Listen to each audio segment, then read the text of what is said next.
Ndewo gị bụ onye ọma na-ekiri ihe onyonyo anyị amalitego ọzọ na oge nkụzi asụsụ Igbo bụ mgbe anyị ji na-ekwu ọtụtụ ihe gbasatara asụsụ Igbo.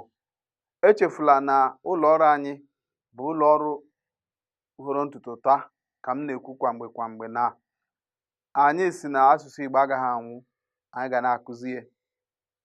O nwere egwu anyị na-agụ mgbe ahụ ka anyị ji wee ṅụọ iyi, ọ dị ka ịṅụ iyi. Anyị si na anyị ga na-asụ Igbo, anyị ga na-ede Igbo edemede, anyị ga na-asụ Igbo ma na-ede Igbo ruo n'mgbe ebighị ebi. Amama ihe a m gụrụ ugbu a, o nwere ka o si metụ gị n'obi? Ọ bụrụ na o metụrụ gị n'obi dịka o si metụ m, biko na-asụ ma na-ede Igbo mgbe niile ruo mgbe ebighị ebi, maka na ihe Chineke kere gị, ọ ga-ajụ gị ese. Gị bụ onye na-asụ bekee, ị na-atapị ya ka ị karịrị nwa bekee were na-asụ bekee. Echefula na Chineke ga-ajụ gị ajụjụ ihe kpatara o ji bụrụ bekee ka ị na-atapị, mana o mere gị onye Igbo. Ọ dị mma, etu a ka m si anabata unu na oge nkụzi asụsụ Igbo nke tata. Aka bụ m onye nke gị, nwanne gị na onye nkụzi gị, maka ugbu a ị nọ n'ihu m wee na-ekiri ihe nkụzi m na-akụzi. Ịbụzi nwata akwụkwọ m, nwa bụzere onye nkụzi gị.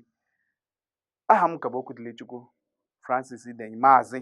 Anyị chọọ itinye maazị, Okwudilichukwu Francis Ideyi, onye na-eme na ihe mmemme a na-erute gị aka. Ya bụ onye na-agba mbọ n'ahụ na ihe mmemme a na-erute gị aka. Anyị ga-enye gị ha iji bịa n'uju ya ma ọ bụrụ na anyị ga-akpọ ụtaba chigha azụ, maka na a sị na o nwere ka ihe ji wee kpọchie dịka imi, o nweziri ike ọ na-ekuzi ume n'elu n'elu. Ka anyị kpaa ma kuchapụ ya bụ ihe ada anyị n'imi, ka anyị nwee ike iku ume ọfụma, kwuo okwu ọfụma, ka ịghọta ihe anyị na-ekwu. Maka na ọ bụ onye nwere ntị dị omimi na-aghọta egwu nke ijere na-akụ. Daalụ, apụkwana, anyị na-abịachi ya.